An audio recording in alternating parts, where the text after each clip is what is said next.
बिस्मिल्लाहिर्रहमानिर्रहीम, अस्सलाम वालेकुम। आज मैं आपके लिए हॉट चॉकलेट की रेसिपी लेकर आई हूँ, जो कि बहुत ही मज़ेदार भी है और झटपट बन जाती है और मौसम के एतबार से बहुत ही कोई लुत्फ़अंदोज़ है। तो ज़रूर इस रेसिपी को ट्राई करें और मौसम के मज़े भी लें। और अगर आपको मेरी रेसिपी पसंद आती है तो मेरे चैनल को सब्सक्राइब करें, बराबर में दिए गई बेल को क्लिक कीजिए ताकि मेरी रेसिपी आपके पास सबसे पहले आ जाए। अब आते हैं रेसिपी की तरफ। तो यहाँ पर मैंने 500 ग्राम फ्रेश मिल्क लिया है। अब इसके अंदर हम डालेंगे कोकोआ पाउडर, जो कि 2 टेबल स्पून है। फिर इसमें हम कॉफ़ी भी डाल देंगे 1/4 टीस्पून। थोड़ा सा मिक्स करेंगे इसको, ताकि कोकोआ पाउडर अगर नीचे बैठ गया हो तो वो इसमें हल हो जाए।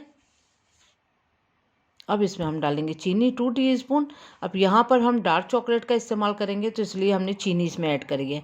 और आप डार्क चॉकलेट का इस्तेमाल ना करें तो चीनी की ज़रूरत नहीं है, और चीनी आप अपने जायके के हिसाब से भी डाल सकते हैं। अब कॉर्नफ्लोर लिया हमने 2 टीस्पून, और इसको 3 से 4 टेबल स्पून पानी से इसको हम घोल लेंगे।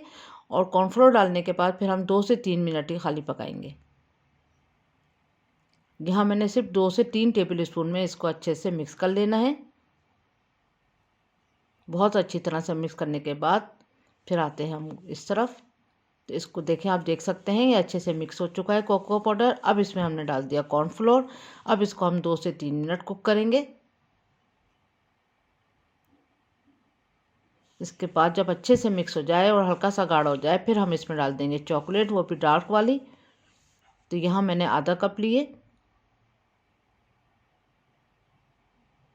अब अच्छी तरह इसको हम मिक्स करते रहेंगे हल्के हाथ से, ताकि ये घुल जाए। ये देखें, ये घुल चुकी है अच्छी तरह से और इसका कलर भी डार्क पे आ चुका है। आप देख सकते हैं ये सारी चॉकलेट जो है मिक्स हो चुकी है, अच्छी तरह से मेल्ट हो चुकी है।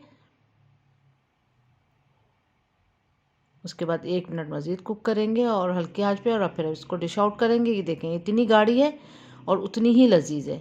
तो ज़रूर ट्राई करें इस रेसिपी को, तो आपको बहुत मज़ा आने वाला है। स्पेशली यंग जनरेशन के लिए तो ये बहुत ज़बरदस्त है। तो बस अब इसको हम हल्का सा, हमने उसी चॉकलेट को कद्दूकश कर लिया और उसी से हल्का सा ऊपर से गार्निश कर दिया। अब इसको हम करेंगे सर्व, और ज़रूर ट्राई करें इस रेसिपी को, और उम्मीद करती हूँ